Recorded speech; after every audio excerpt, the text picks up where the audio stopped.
Boom! What's going on, everyone? My name is Rahman Mustapha. Yo, Emmanuel Hope. Whatever you want to say, bro. Emmanuel It Hope, don't need Emmanuel to Hope. be. Have to be We official say here. full name, yeah, Full name, you're on governmental, YouTube, governmental. because you're doing videos for Jeffrey and that, yeah. Apparently, I'm an influencer now. So shout out to Facts. Jeff for Joint the site. video. Joint site for the Yeah, for the that was video. dope. Still, we're gonna talk about that later. Yeah, we'll get into that. Yeah, 100%. So yes, my name is Rahman Mustapha. Friends call me Rams. Cheek. Whatever, fam. Yourself? Name's Emmanuel. People call me E-Man. Or And- various names anyway. Yeah. Well, yeah. Won't get into that one. And this is the Ends to Excellence podcast. Thank you for joining us. Yeah, so Raman. So now we're here. So Long why time coming. why did you want to start this? Obviously, for everyone listening, this is Raman's brainchild. And like I know, Ends to Excellence is something which you really felt like inspired to do. So It's been like 2 years coming now. yeah, I Like, know. literally. So now hopefully it's gonna be a vibe. Hopefully, yeah. Yeah, By God's grace, it'll be a vibe. yeah. But yeah. Well, initially, I wanted to do something based on like engineering. Me being an engineer, I wanted to try and get more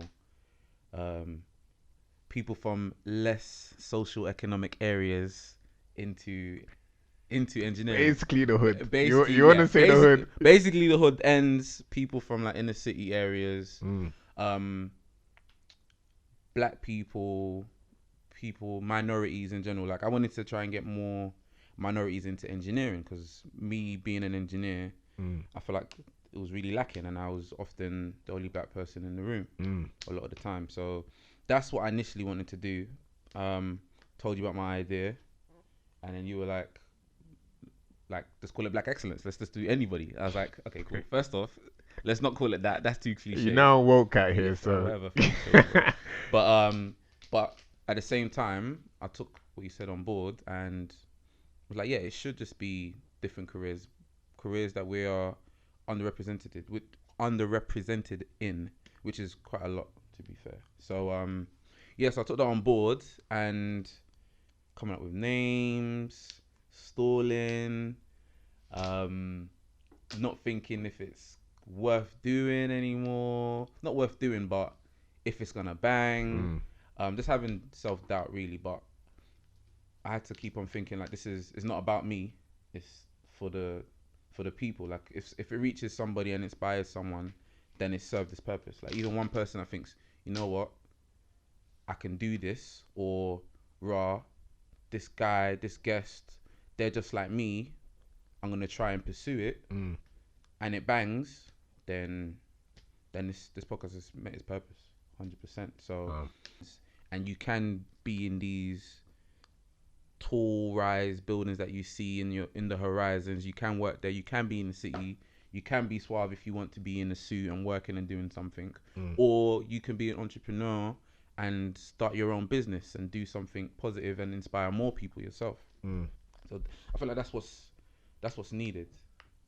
Like, yeah, it's really crucial because a lot of people have self-doubt. Yeah. And like I even had self-doubt for this, but So where do you think that self-doubt comes from though? I think it comes from not seeing people like yourself in these positions a lot of the time. Right. Thinking that, oh, they have something, or they have something that I don't have because of their upbringing or where they come from. They're supposed to do these things, or just thinking that they're better than us, or just being around hood stuff and peer pressure and getting caught in things that you shouldn't be getting caught in, and then before you know it, like you're in too deep. Okay. Kind of thing. So then you start, then you think this isn't for me, this is not my path, this is my path, this is what I see. I know a lot of people like this kind of thing. But yeah, hopefully with this podcast, we'll bring people from loads of different careers. Yeah. And they'll see, like the way I'm talking to you, like you can just talk to them on the level and they'll tell us, this will be a cash situation. Talk to them on the level and they'll tell everybody how they got to where they got to, the back doors, how to be the ogre at the top, how to move in situations, because you're gonna be working when you're in careers. You're gonna be working with people that are not from your, not from where you come from. Not from the hood. Not from the hood. Don't have your upbringing. You know, they might talk to you a bit wild, but you have to know how to pattern it and be calm and know how to maneuver in those situations. So, yeah, that's the hope that I have for this podcast. So yeah, that's really it. There's a lot of things. Like, there was one thing as well. Like, it's funny, it's on the TV screen now, but Stormzy had his NFTR, not for the radio, interview, and he said one thing. Let me try and find it actually. Shout out to Stormzy. Hold tight, Stormzy. How did they get it like this to the point where it's like you literally can't even see yourself, as in like there's bare young black brothers who can't even see themselves doing things, and it's like, no, you can. And not to discredit the hard work and dedication it takes, but it's not even that hard. Do you get what I mean? In the sense where focus, get the qualification and go do it. And it's not always that easy, but bruv, you can do it, bruv. You can do it. And I'm on that. Like, that's why in code I say, well, my young black kings rise up, man. This is our year. And my young black queens, like, bruv, you can do it. Don't let them twang you. I don't even like to be this activist or this prophet or whatever. Fuck all of that. Bruv, just do it. Man have been getting twanged. Everyone's been twanged. Don't know when it happened, but everyone's been twanged into thinking, oh, yeah, bruv. Oh, I don't know how Posty owns Grime Daily. Don't know how Viz does all this renowned stuff. Don't know how Shams opens our own modeling. Bruv, what the fuck? You just do it. We can do it. Everyone can do it. And I want everyone to know that they can do it. Do you know what I mean? Without sounding like some flipping politician. Like, yeah, man. Yeah. So that basically wraps up like my feeling on it, and why I feel like this is necessary, by showing people that there are people from ends, people that look like them, people that have been in situations that they've been in, or come from situations that they've come from, that are doing good things or pursuing things that they wish they could do. Hopefully they will come to the understanding that they can do it too. That's it really. Like what's your thoughts on it? Why do you think this is? Well, obviously you come to me and say, yeah, this is what your idea was. I tried to help you along with the creative process, you know, for the name and etc. Tried to expand it out a bit. Tried to jump in with the whole Black Power, but those humble brags. We're keeping it, you know, multinational here, obviously. No discrimination. With a splash of. But then, like, yeah, for me, I think it is, like I said, everything before, like, I think you're spot on. But then also, it's also just kind of learning the cheat codes about what people don't tell you about. 100%. Going into the industry and working in a professional nature amongst people who are not from your culture, and kind of being able to basically translate. I wouldn't say translate, but being able to relate to people who are not from your culture. Because what people don't realize, from my personal understanding, is that even though we are all from London, you're still adapting to a culture within a culture. And I feel like for me, it's a little bit like that kind of gets lost, especially within our curriculums in our schools. 100%. You know, by the time you exit school or you exit uni, no one teaches you about the big jump or the leap between education and actually jumping into the workforce and seeing it. Because I remember when I was doing my my gap year, and I was working as a young designer, and they was like, yeah, we need you to design something amongst these lines. Where'd you do it? I did it at a company called Incentino. I don't even know if they're still alive right now, but basically what they was doing is they was experimenting on bees to Oh yeah, I vaguely remember that. Yeah. So I was there like chilling in the office with 2 beehives. I'm like, oh, what's going on here? Just random bees who just come out flying. I'm like, I'm dodging them. Yeah, but it was a learning curve. Even just learning how to just work in a business. So they're asking me to design prototypes and components for their machinery. So I just remember the first time they asked me to do something, I'm there with my pencil, my pad. I'm there just drawing pretty illustrations and stuff like that. They just looked at me and was like, who's this boy? This is nice, Emmanuel. However, and I was like, okay, this is not how real life works, innit? So, and also too, you know, when you're in there, the way people speak to you, the way people kind of communicate with you, obviously, because maybe perhaps you're not used to people speaking to you in a formal way, or like sometimes you can inadvertently start, feeling away about the way people are speaking to you. Got You're you. thinking, wait, like why did she speak to me like that? Like what? Because she's boss lady, she's speaking like this. I'm my boy. But then, you need to just kind of understand that, she's actually just speaking from a culture of business or a culture of professionalism, and not actually just speaking to you in a way like, just because you're a boy. You don't get twisted. You probably are a boy because you're entry level, innit? Yeah. But there's a fine line between someone actually mugging you off and then someone actually asking you to do something in a professional way. So I think, yeah, for in this regard, I think for me it's a, obviously, like when you asked me to come and help you out, it was a blessing. It was definitely something which I'd love to get involved in.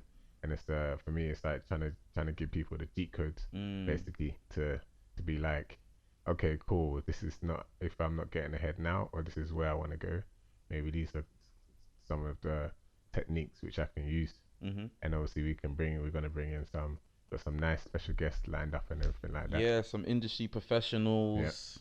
Yeah. We got good friends which are coming in, not so good friends from all types of not to say that, or it can be friends. Not that they're our enemies. Hey, we can get to be friends on the pod. But I mean,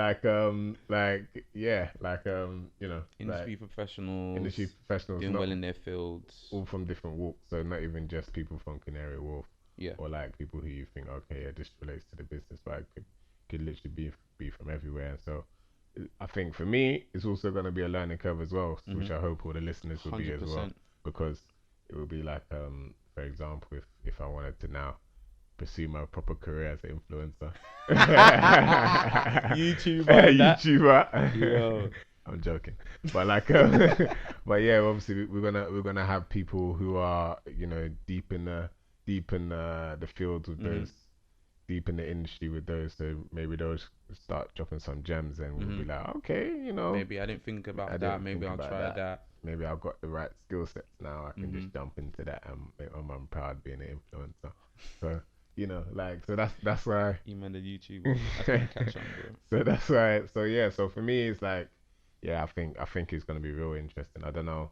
I don't think it's really been done before. If it has, it hasn't really been touched on as a series. But I think it'll be very interesting just to get different people from different walks of life and different levels just to come on. Because for me, it's definitely inspiring seeing, your P. Diddy's and your Will Smiths and all of these people making it and giving you inspiring quotes, obviously. But then I think there's you like a difference. Them on the gram and that. Yeah, post them. But there's a difference when like you can get real gems from people who are attainable and who are literally just done the same walk which you've done. So that's for me where I think this is going to be a good podcast, a momentous podcast, and hopefully we can go through some subject matters which people will be interested in. 100%. Thank you for jumping on board, bro. I appreciate it. Nada.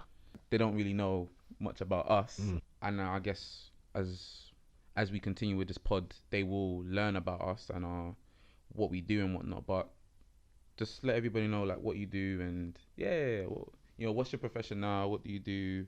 Maybe outside of work and things like that. Okay, so right now as we speak, I'm head of purchasing at an interior design company, which specializes in corporate furniture and joinery. So that basically, to explain a bit more, is basically we work with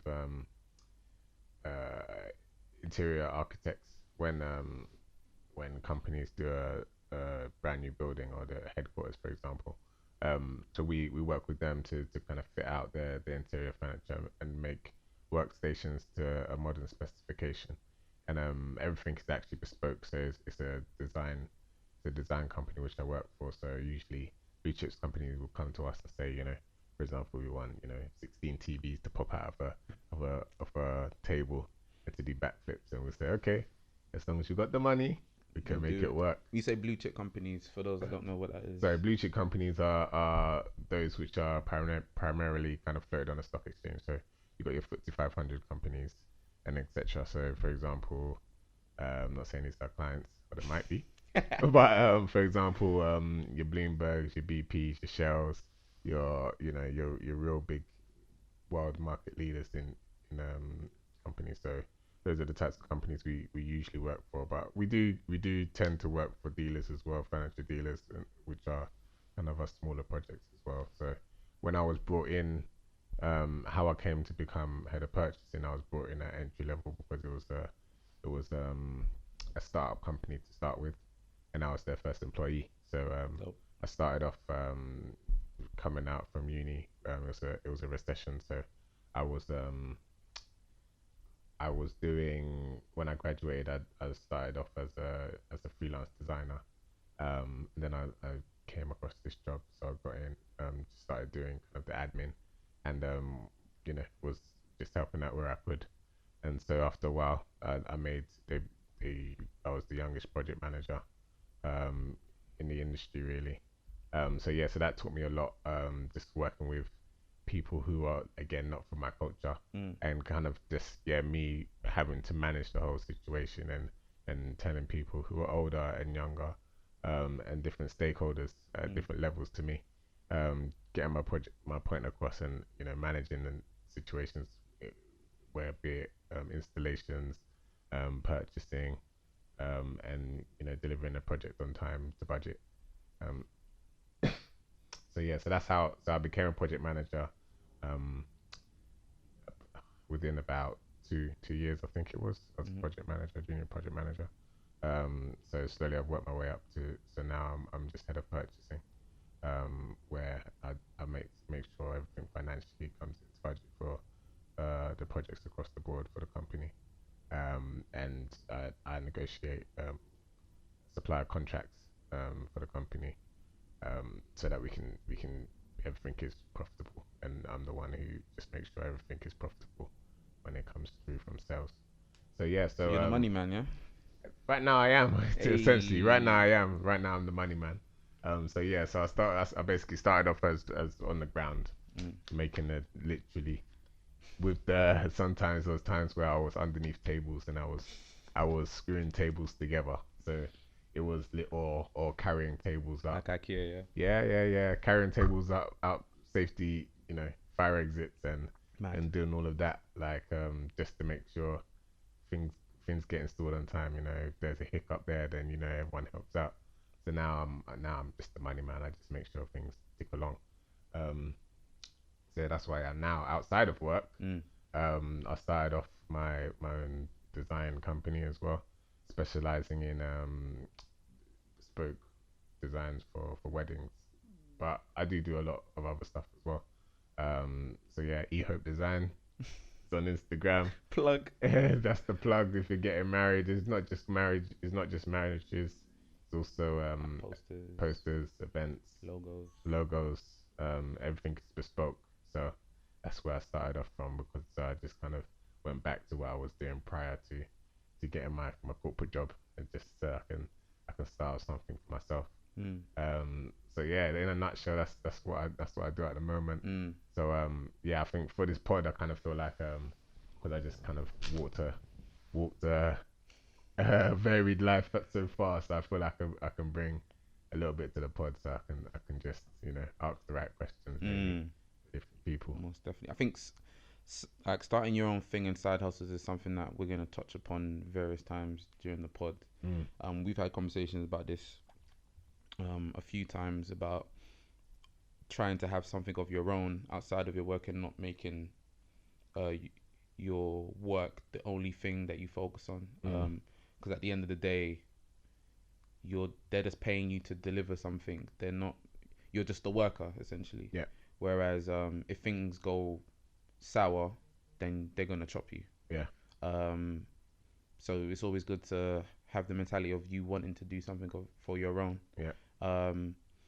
Obviously it's not as straightforward in certain careers, but it's something that you should start thinking about, especially in this day and age of the internet, where you can learn new things and watch tutorials and do stuff like that to pick up a trade or a skill or start something. 100%. Like a YouTube. 100%. 100%. But yeah, You don't need to wait for anyone to start. not yeah. In this day and age, you can literally pick it up and start and do it yourself, or learn from someone else that has already done it. So yeah. So what about you? Yeah. What about you, Rahman? Like, Yes. you're the brainchild of this. Like, let Yeah. everyone know what you've been doing to get to So this stage. yeah. So I'm a engineer, a railway engineer, chartered engineer. Studied electrical and electronic engineering. Got my M in Brunel University. Hold tight, Brunel. Yeah. What?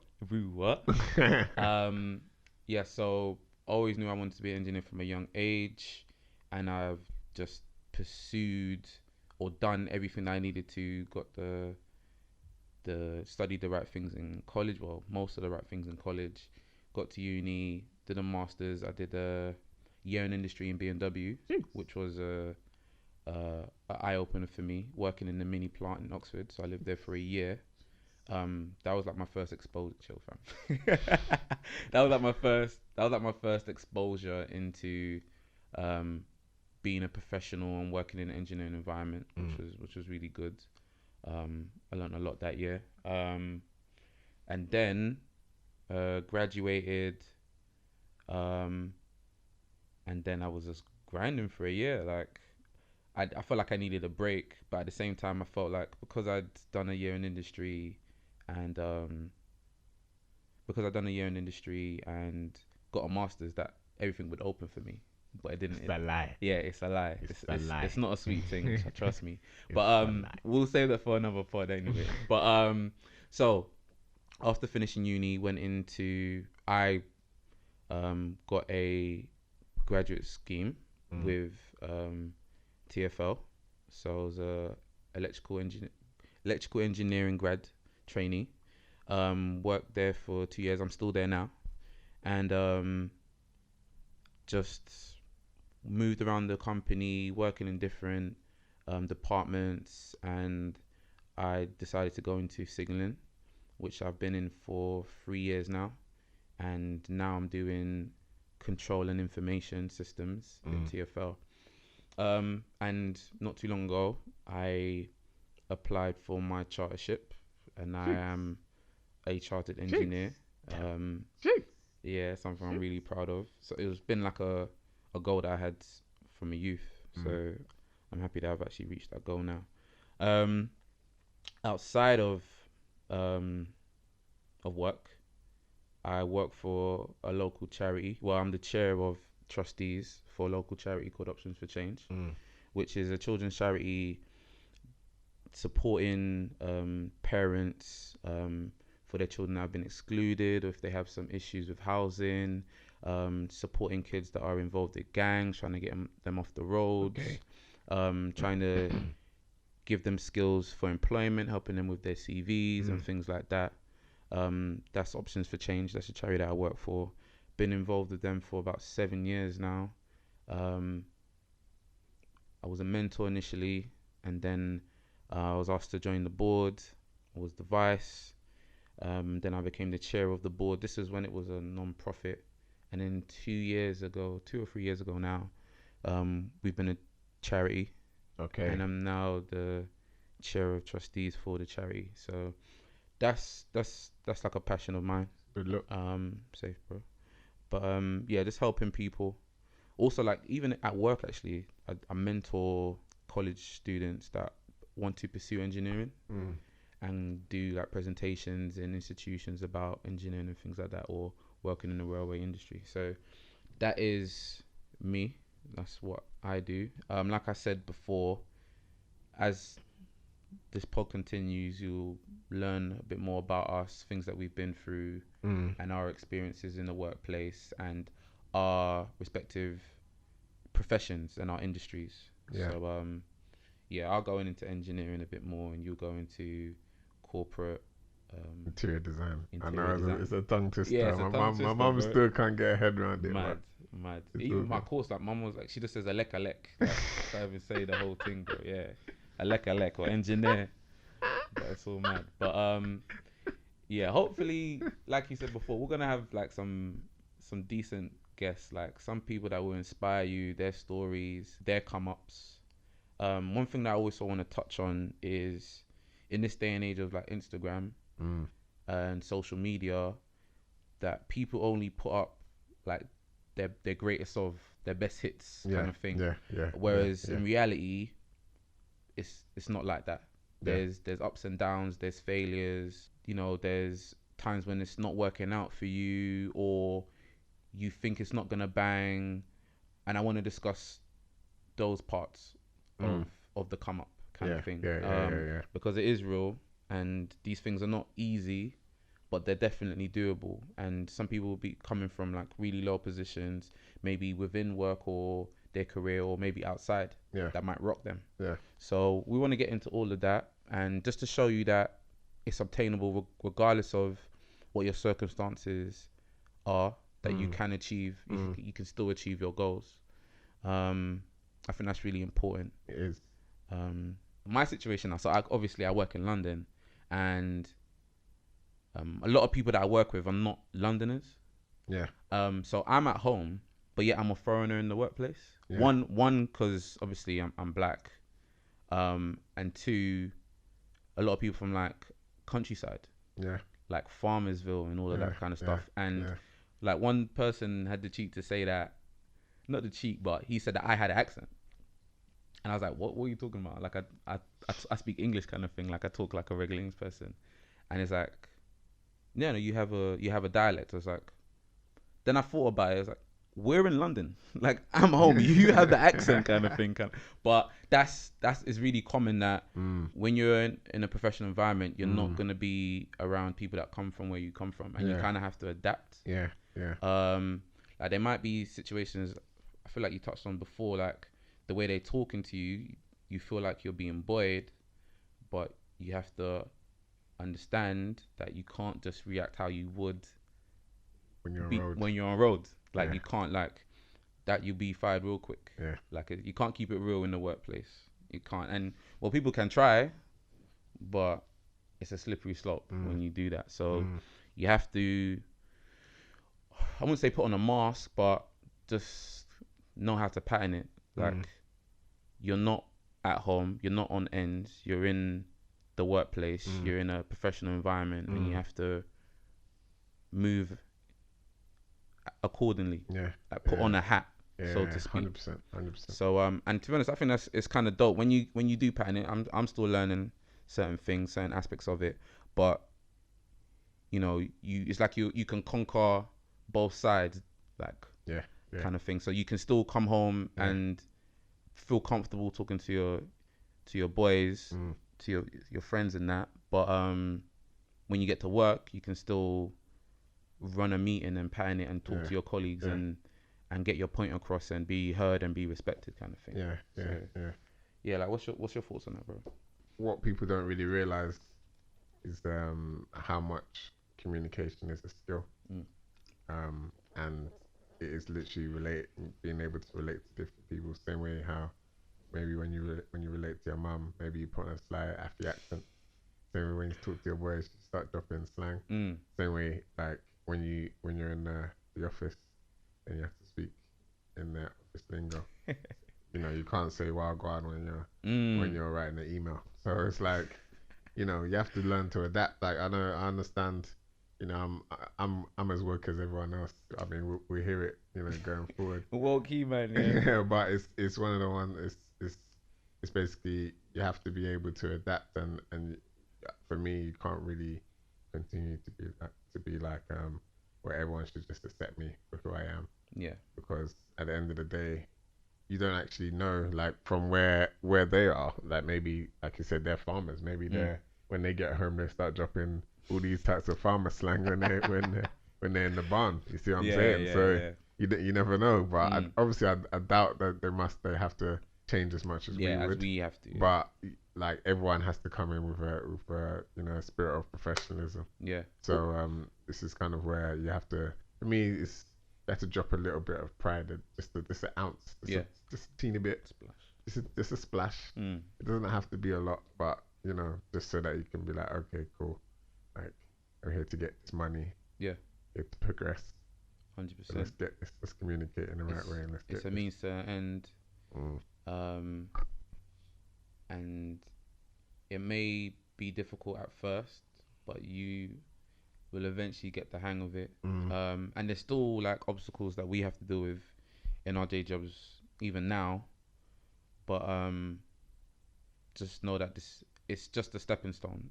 Like a lot of people, you might meet people in the workplace that this is all they know, and they act like they're the boss of the world, and they act like it's their money that you're trying to spend, or they take it real personally.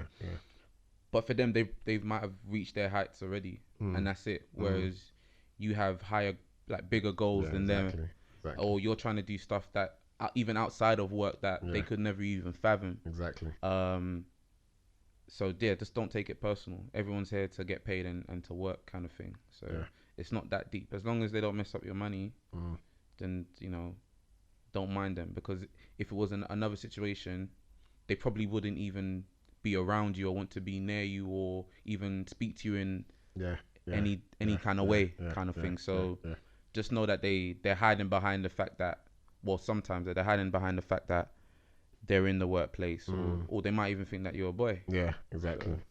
So it is what it is. Yeah, and like obviously, hopefully throughout the pod as well, like we'll be able to just flip those what you consider as weaknesses, maybe coming from a disadvantaged place into a strength, because obviously just coming from those types of places, you learn to deal with different things which they wouldn't even have imagined or experienced.